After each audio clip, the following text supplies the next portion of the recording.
Outdoors Delmarva covers everything outdoors, including real hunting and fishing situations involving wildlife. We do our best each and every week to keep it tasteful, but discretion is advised. Now, enjoy the show. This is Outdoors Delmarva, presented by Gateway Subaru. Higher standards.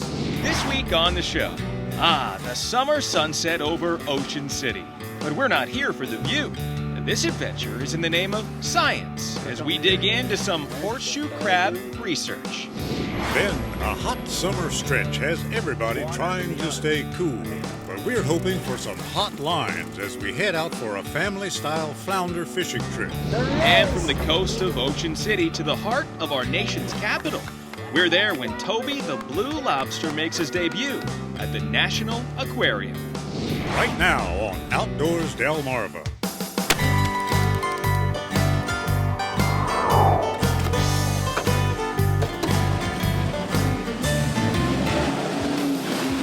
This is Outdoors Delmarva, presented by Gateway Subaru. And now, here's Mike Parker. Thanks for watching Outdoors Delmarva. I'm Mike Parker. Captain Willie Dykes will be stopping by in just a few minutes. Well, as we begin the show this week, folks, we're here in beautiful downtown Ocean City, Maryland. Yeah, but even though we're here in the heat of the summer, we're not here for a stroll on the beach or a party on the boardwalk. No, we're actually here in the name of science. And the featured creature would be the horseshoe crab. And joining us right now to talk about it is our friend Dick Arnold. Hey, Dick. Hi, Mike. How are you, sir? I'm doing great. Thanks for inviting us down here. First of all, tell us where we are, what we're doing, and how you got involved in this. Well, we're here at the Oceanic Motel, right at the inlet in Ocean City. My son thought I was getting too old to tag sharks anymore and that type of thing. So one of his friends said, hey, how about doing horseshoe crabs? Right. So they put me in touch with the people at U.S. Fish and Wildlife, and that's how I got involved. People don't realize how valuable the horseshoe crabs are to us. They use their blood and a product made from their blood that tests every drug you take. So it's a valuable resource. Oh, and it sounds corny, but most of us probably owe our lives to the horseshoe crab, and you have no reason to have any idea why. All right. Well, you sold me, so if I owe my life to the horseshoe crab, then I at least owe a couple of minutes to this research and this science and to help you out. So what do you say we stop talking about him and we get in the water and do a little tagging? All right, Mike, we've been real fortunate. A lot of these people are staying here at the motel, and they've come out every night I've been here to help me get this done, and without them I wouldn't have been able to get it done. And while I'd have to wait a little while to get my hands dirty from behind the camera, I was excited to first learn the ropes from the other volunteers that Dick had wrangled up this Monday evening. Tag number, what's that? 97. Next 97. For the most part, the volunteers are the wranglers. As they spot a horseshoe crab in the shallow bay or beach, they pick it up and wait for their turn in the production line. So we're going to go ahead and drill this male, put a tag in, drill right here. Okay, we'll put a tag in, the next number, 92, putting down the water. Now, look at the size of this female. Females are almost twice as big as the males. The only thing you want to do, if you want to pick one up on the beach, you see one upside down, you want to save it, put it back in the water, just pick it up by the front. The claws will rub against you and that sort of thing, but they won't pinch. You don't want to pick them up back here because this tail goes up and down. It's kind of like sticking your hand in a car door. Now take a look at this. A careful hand and a quick plugging with these numbered tags ensures there's no harm done to these creatures, which, despite a somewhat intimidating appearance, present no harm to people. I never knew that they were friendly. They actually are friendly. It's the first time I've ever touched one. So. Pretty cool to catch them by your hands, you know what I mean? I'd never done it if a man said it wasn't okay to do it. And the presence of eggs in the females reinforces the reason we chose this particular evening. The egg's coming up, just a little bitty dots. The spawning habits of horseshoe crabs tend to play out around a full moon. And with the incoming tide, when females deposit millions of tiny eggs in the sand, and the males rush in to fertilize them. Here we have a nice size. What do we got? We've got a male, and I don't know if you want to try and see the difference, but the male basically, I don't know if you can see this front claw. It's not a claw like the rest of the, see the other ones? Here's the regular claw, and this is like a boxing glove. This is what the male uses. You'll see him doubled up here. A lot of people think they're mating, the ones down here on the ground. They're not. The male's just holding on. He's getting a ride up on the beach. The female digs in the sand, lays the eggs. That way the male knows where she's laid the eggs, and that way he can fertilize them. There's nothing on here that can hurt you. The claws don't pinch. A lot of people are afraid of the tail. They think it's some sort of a weapon, a poison dart, all that type of thing. Tail's nothing but a rudder, just like on a boat. They use it to steer. Do I get a prize then for having the biggest one? And for the volunteers, well, they were growing anxious to join into an activity that most never expected to discover on their Ocean City vacation. It's about the research, it's about saving our resources, knowing about these animals, how they live, where they travel. I think it's very important for all of us to learn and preserve. It's very interesting to learn about horseshoe crabs. I've never learned anything about them, and I've been coming here almost all my life. Look at the size of the shells growing on this thing. Now, those are just hitching a ride? They're hitching a ride, yep. Kind of like stuff growing on the bottom of your boat, same idea. The dependence on the horseshoe crabs by these freeloading shellfish may be nothing compared to that of shorebirds, which feed on the crabs' tiny green eggs as they migrate annually through our area en route to places like South America. And human dependence on the crabs is just as pervasive, if not as obvious. As Dick mentioned earlier, horseshoe crabs are utilized by the pharmaceutical industry, which harvests the crab's copper-heavy, blue-colored blood to test the vaccines that we use for dangerous bacteria. Okay, Dick, any chance I get to mess with power tools, I'm going to take it. So I got wildlife and a power drill here. Show me what I'm doing. This is a little scary. Okay, now I'm not going to hurt him, right? I'm going to drill a small hole right here. There you go. Okay. Okay. Now number 66 is a female. Take the plug. Just pop it in there? Stick it right in the hole, yes sir. Now take and turn her loose. Set her free. Set me free! That's great. There you go. All right, man, I feel connected to this horseshoe crab forever. All right, Dick, well, this has been a lot of fun. Certainly an eye-opener. About how many horseshoe crabs did you tag here tonight? We did about 200 a night.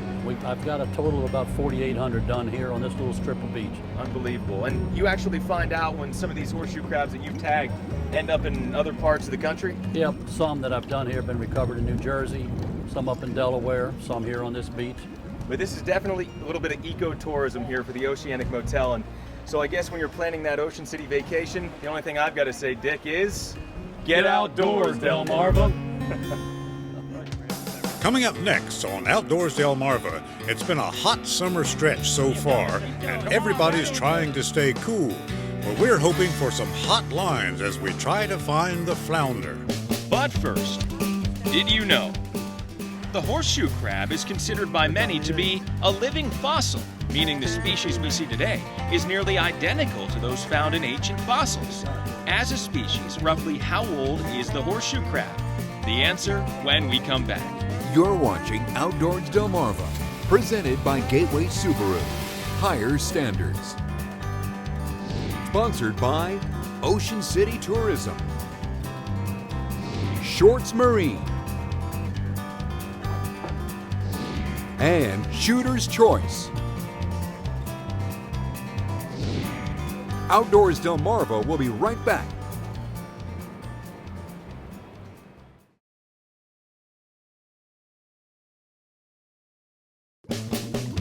Did you know? The horseshoe crab is considered by many to be a living fossil and was detected in fossils believed to be 450 million years old. They're doing something right since they've been around 450 million years. Did You Know is sponsored by North Bay Marina. Thanks for watching Outdoors Delmarva. I'm Mike Parker, and we're back out here fishing in one of our favorite places aboard the Lil Angler 2 with Captain Brian and the crew from Delaware Family Fishing, just a few miles off the coast of Delaware.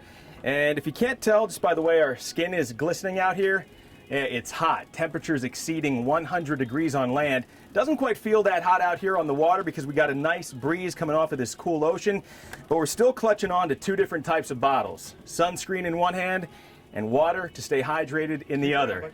But hey, we're not going to complain about what's going on here above the surface. We're more concerned about what's happening down below.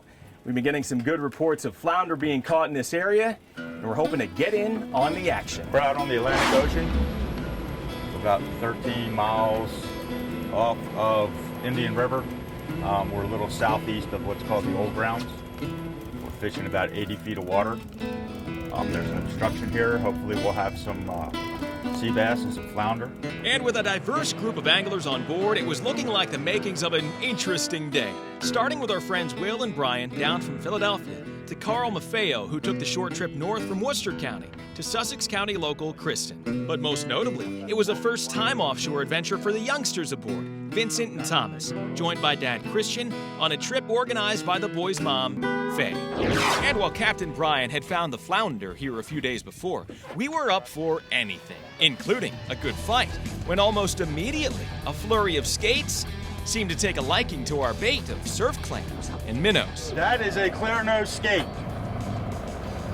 You notice how his nose is all clear up here? This is his nostrils right here. If you look at his tail, he's got like rose thorns on him. They really hurt. He's not poisonous, but from laying on the bottom, he has a lot of bacteria on his skin, and if you get hit with one of the thorns, it has a tendency to get infected. Now, to keep on track, we'd be doing some moving around, fishing over old shipwrecks and other structure, and along the way, picking up a few other species like red hake and a couple of nice sea bass. And eventually, we'd find the flatfish when Brian, also a rookie, hooked into and hauled in a keeper. Nice! Yeah! Yeah! That's what I'm talking about. That's what we're here for. With mate Jonathan measuring it in at a cool 21 inches. It was good. It was good. I'm usually not too adventurous out in the ocean, but you know, I have a lot of friends that like to fish, so I'll definitely be spreading the word. Maybe a Facebook status update or something. And the youngest angler aboard would be the next to find flounder success. But while still a thrill for Vincent, this 17.5-incher would have to go back in the water, just a hair under the minimum length. 18 inches. When I was your age, there was no size limit. You could keep any size you wanted when I was your age. My grandfather in the 50s would come back with 400 or 500 flounder because there was no limit and there was no restriction on how big it had to be. 18 inches. Big fish fry for the neighborhood. And while those good old days might be gone, with the cooler filling up with a steady catch of sea bass, we were still holding out hope for at least a few more flounder. Stingray. And this time, Faye would be the one to bring us home with a keeper. Nice flounder. And a memory her sons are sure to keep for a long time to come. Well, watching them bring the fish in was really exciting, and letting them watch me bring in a bigger fish was pretty fun too. She'll probably be calling her friends saying, "Hey, I caught a big fish." Get outdoors, Delmarva! Coming up next on Outdoors Delmarva, from OC to DC, we're on the tail of Toby the Blue Lobster yet again as he makes his debut at the National Aquarium. You're watching Outdoors Delmarva, presented by Gateway Subaru. Higher standards.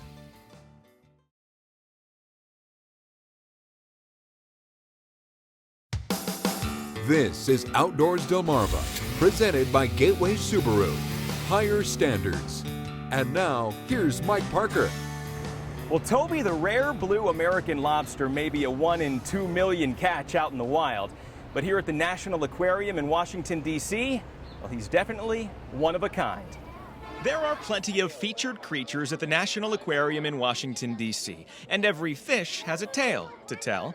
But on Tuesday morning, all eyes were on one tank, awaiting the arrival of a rock star. Toby the Blue Lobster was warming up backstage. We're really interested to see how he does on exhibit, you know, how he interacts with the other animals, and you know, just anxious for folks to come down and be able to see him. Here we go. After about 2 weeks of observation behind closed doors and a bill of good health, the moment of truth arrived when a hand holding Toby entered the tank, and in he went, settling in quickly to a cozy spot right in the back of this artificial reef. I would imagine that he'll probably, after a little while, he'll start moving around, start checking things out. There he is! Toby, whose blue pigment is the result of a genetic mutation, arrived on the scene last month when a group of lobstermen hauled him up in a pot off the coast of Ocean City, Maryland. Their donation is recognized with a note on Toby's new tank, which he shares with several black sea bass and a tautog, all species found up and down the Atlantic coast. And while it might take Toby a while to grow comfortable with his new surroundings, his admirers are growing by the minute. We're hoping, of course, that he'll be an attraction for a long time. So it's been a busy few weeks for Toby the Blue Lobster, making his way all the way from Ocean City, Maryland, here to the National Aquarium in Washington, D.C. But he already seems to have found a pretty comfortable spot in his new tank, and he's pretty content to stay there for now. But the aquarium officials are confident that eventually, for lack of a better term, he'll come out of his shell a bit. At the National Aquarium in Washington, D.C., I'm Mike Parker, reminding you to get outdoors, Delmarva. Coming up next on Outdoors Delmarva, hunting season may be months away, but summer is the perfect time for a tune-up. We'll pay a visit to our friends at Shooter's Choice. You're watching Outdoors Delmarva, presented by Gateway Subaru. Higher standards.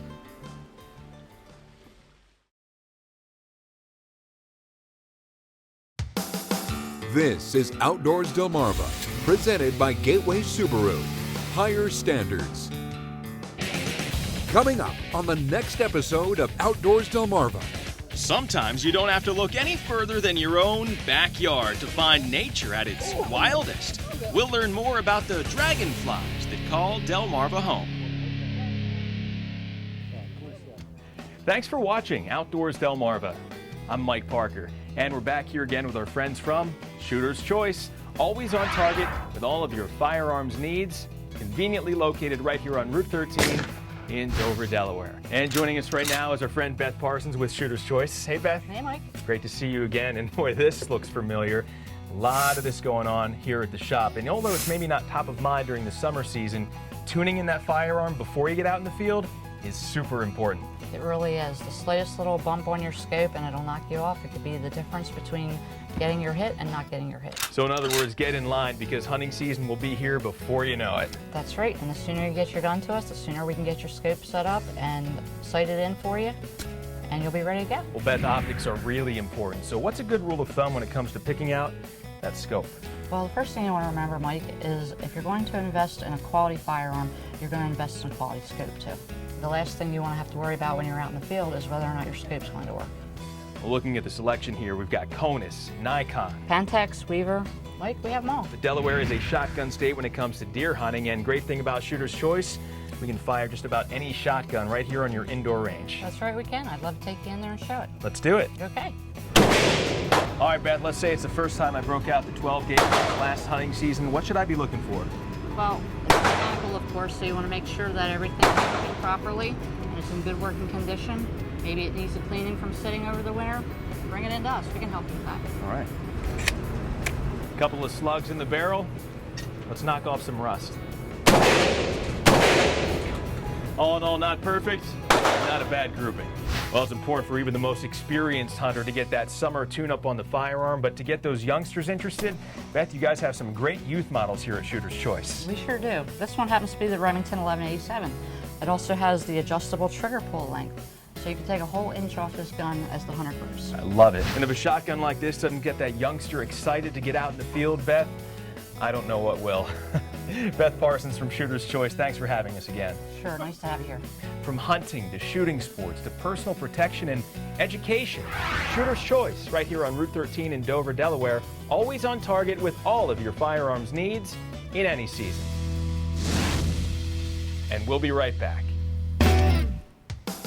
Coming up next on Outdoors Delmarva, the tuna catch continues off the Atlantic coast, and we've got some new viewer venture cam video, plus your latest viewer pictures. Outdoors Delmarva viewer pictures are sponsored by Shorts Marine.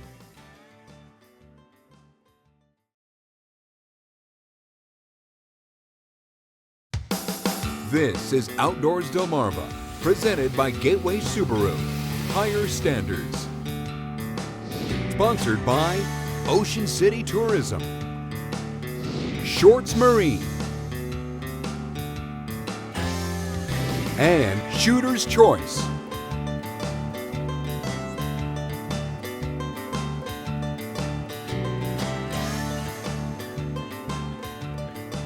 Well, Mike, it's time now to take a look at some of the pictures and videos sent in by our own Outdoors Delmarva viewers.